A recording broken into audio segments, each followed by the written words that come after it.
Hello दोस्तों, मैं हूं अभिषेक और GTU टेक न्यूज के इस नए वीडियो में मैं आपका स्वागत करता हूं। दोस्तों, रोज की तरह बहुत ही बढ़िया टेक की खबरें आज, लेकिन सबसे बढ़िया अमेजिंग फैक्ट है आज इलेक्ट्रिक व्हीकल्स के अराउंड। अब आपको पता है कि इलेक्ट्रिक व्हीकल्स का कितना ज्यादा चलन हो रहा है। धीरे धीरे सभी लोग इलेक्ट्रिक व्हीकल की तरफ जा रहे हैं और शायद अगले 5-6 सालों में हमें इलेक्ट्रिक व्हीकल ज्यादा देखने को मिलेंगे कंपेयर टू पेट्रोल या डीजल व्हीकल्स। लेकिन यहां पे आपको बताते हैं कि पहली इलेक्ट्रिक कार जब आई थी तब क्या समय था।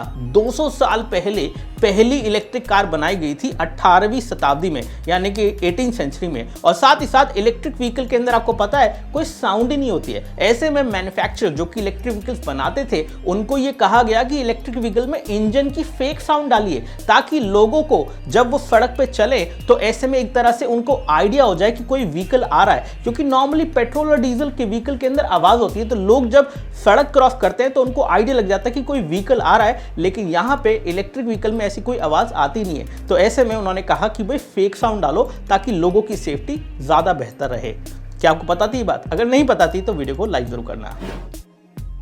दोस्तों, आज की पहली खबर आ रही है यूरोपियन यूनियन की तरफ से, जो कि यूरोप की सारी कंट्रीज के लिए डिसीजन लेते हैं। और उन्होंने एक ऐसा डिसीजन लिया है जो कि एप्पल के लिए अच्छा भी है और बुरा भी है। अब अच्छा कैसे है और बुरा कैसे है दोनों बताते हैं। अच्छा इस तरह से है कि यहाँ पे एप्पल को या किसी भी और फोन मैन्युफैक्चरर्स को यूरोपियन यूनियन ने बोला है कि आप अपने फोन के साथ चार्जर शिप मत करिए, ताकि चार्जर का वेस्ट ना बढ़े और लोग अपने पुराने चार्जर्स का ही इस्तेमाल करें। और अगर उन्हें पुराने चार्जर नहीं है तो वो जाके नया चार्जर खरीदें। लेकिन चार्जर अगर बॉक्स के साथ नहीं आएगा तो उसकी वेस्टेज थोड़ी कम होगी। ये तो अच्छी खबर है क्योंकि एप्पल तो ऑलरेडी चार्जर नहीं देता, और बाकी एंड्रॉइड वालों के लिए भी अच्छा है, उनको और पैसे बनाने का मौका मिल जाएगा। लेकिन एक बुरी खबर यह है कि यूरोपियन यूनियन ने बोला है कि सभी फोन जो कि यूरोप में सेल होंगे उन सभी में USB-C पोर्ट होना चाहिए। अब इस मामले में एंड्रॉइड वाले तो बच गए क्योंकि वहां तो USB-C चल रहा है, लेकिन आईफोन में अभी भी लाइटनिंग पोर्ट आ रहा है। इवन आईफोन 13 में, यानी कि आईफोन 14 में तो USB-C पोर्ट मिलेगा ही, लेकिन आईफोन 13 कैसे बेचेगा एप्पल, क्योंकि उसमें तो लाइटनिंग पोर्ट है। तो ऐसे में देखते हैं कि क्या करता है एप्पल। हो सकता है एप्पल खास तौर से आईफोन 13 में USB-C पोर्ट दे उसको यूरोप में बेचने के लिए। क्या पता, अगर ऐसा कुछ हुआ तो भाई यूरोप वाला यूनिट लेना बनता है।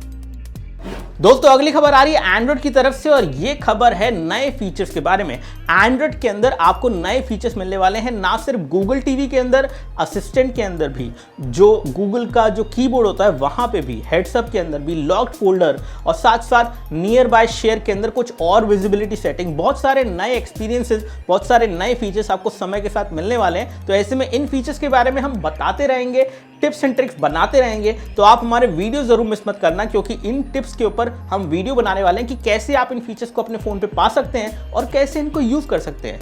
तो उसके लिए चैनल को सब्सक्राइब कर लेना।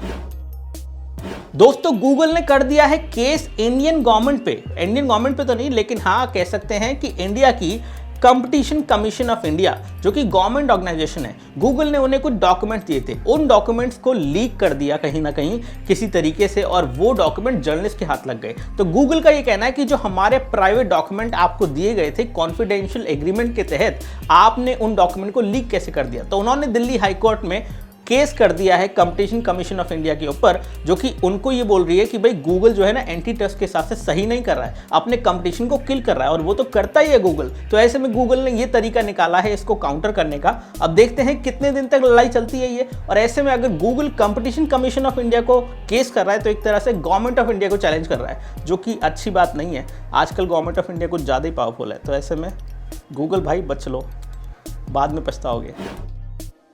दोस्तों, गवर्नमेंट ऑफ इंडिया वार्न कर रही है उन यूजर्स को जो कि इस तरह की ऐप डाल लेते हैं प्ले स्टोर से, जहां पे उनसे कहा जाता है कि भाई इनकम टैक्स रिफंड मिलेगा। अगर आपका भी इनकम टैक्स रिफंड फंसा हुआ है पिछले किसी सालों का और वो अभी तक नहीं आया है, तो आप किसी भी तरह की एप्लीकेशन पे भरोसा मत करिए, ना ही कोई थर्ड पार्टी सर्विस का भरोसा करिए, क्योंकि ये सर्विसेज कहीं ना कहीं आपका फुद्दू बना के आपसे ही पैसे ले लेंगे और आपको रिफंड क्या, एक पैसा नहीं मिलेगा। तो ऐसे में इस तरह की कोई भी ऐप अगर आपको मिलती है प्ले स्टोर पे या कहीं भी, उसको इंस्टॉल मत करिए, क्योंकि ऐसी कोई भी ऐप ना तो काम करती है और ना कर सकती है, क्योंकि रिफंड पूरा गवर्नमेंट के हाथ में है। वो गवर्नमेंट के पोर्टल के थ्रू ही होगा और गवर्नमेंट के लोग ही उसे कर सकते हैं, कोई और नहीं कर सकता। दोस्तों वर्ल्ड का हाईएस्ट चार्जिंग पॉइंट आ चुका है, वो भी इंडिया के अंदर। जी हाँ, इलेक्ट्रिक व्हीकल्स का चलन बिल्कुल तेजी से ऊपर जा रहा है, तो ऐसे में स्कूटर को चार्ज करने के लिए चार्जिंग पॉइंट बनाया गया जो कि 500 फीट ऊंचा है सी लेवल से। और ये जो है कहाँ बना, ये हिमाचल प्रदेश में बना है। यानी कि हिमाचल प्रदेश जो कि हमारा बहुत ही बढ़िया जगह है घूमने के लिए, वहाँ पे आपको चार्जिंग के पॉइंट मिल रहे हैं। तो अब तो दिल्ली मुंबई में भी चार्जिंग पॉइंट्स और बढ़ने चाहिए ना, ताकि इलेक्ट्रिक व्हीकल्स को चार्ज करना और भी आसान हो जाए। और खासतौर से RWA के अंदर भी ऑप्शन होना चाहिए, यानी कि अगर आप सोसाइटी में रहते हैं, फ्लैट में रहते हैं, तो आपको भी चार्जिंग का ऑप्शन मिलना चाहिए आपकी सोसाइटी के लोगों की तरफ से। शायद वो भी होगा समय के साथ। Xiaomi लॉन्च कर रहा है नए TWS जो कि आएंगे Xiaomi के एक नए फोन के साथ जिसका नाम है Xiaomi CV।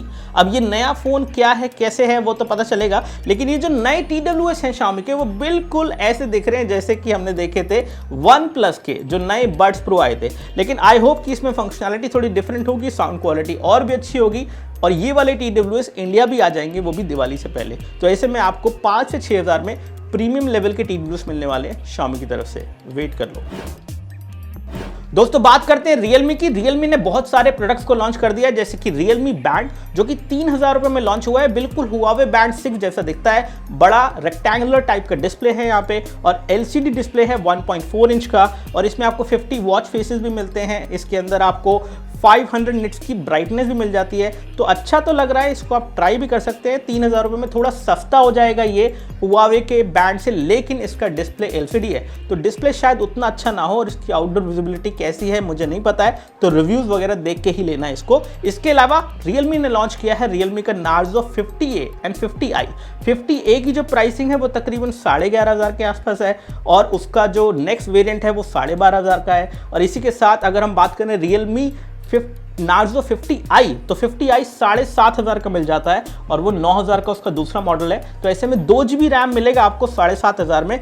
बिल्कुल मत लेना, कम से कम 9,000 वाला मॉडल लेना जिसमें आपको 4 GB रैम मिलेगी। 2 GB रैम वाला फ़ोन लोगे, बहुत ज़्यादा लैग करेगा, हैंग करेगा, और बाद में आपको लगेगा कि यार थोड़े से और पैसे डाल देते तो आपको बेहतर फ़ोन मिल जाता। तो 4 GB से कम वाला रैम वाला फ़ोन बिल्कुल मत लेना, भूल के भी मत लेना, बाद में नहीं तो पछताओगे, चाहे वो Realme का हो या किसी भी और ब्रांड का हो। पता नहीं ये लोग दे ही क्यों रहे हैं, मैंने तो कहा था कि 2 GB रैम वाला फोन बनता ही नहीं है 2020 में। इसके अलावा दोस्तों Realme ने लॉन्च किया है अपना Realme का टीवी जो है Realme स्मार्ट टीवी, जो कि स्टार्ट होता है 15,000 से, और इसकी सेल होगी 12 बजे 3 अक्टूबर को। तो आप इनको जाके खरीद सकते हैं अगर आपको Realme का टीवी चाहिए। लेकिन हाँ, मार्केट में बहुत सारे ऑप्शंस हैं, इवन Xiaomi का भी नया स्मार्ट टीवी आ चुका है। तो दोनों को पहले एक्सपीरियंस करे बिना मत खरीदना। ऑनलाइन सेल में कई बार ऐसा होता है, टीवी सस्ता लगता है, ऑफर्स वगैरह होती हैं, हम खरीद लेते हैं और बाद में पछताते हैं कि यार इसकी तो पिक्चर क्वालिटी अच्छी नहीं है, इसकी तो साउंड क्वालिटी अच्छी नहीं है। तो ऐसे में उन सब चीज़ों से बचना, और टीवी को एक्सपीरियंस करे बिना,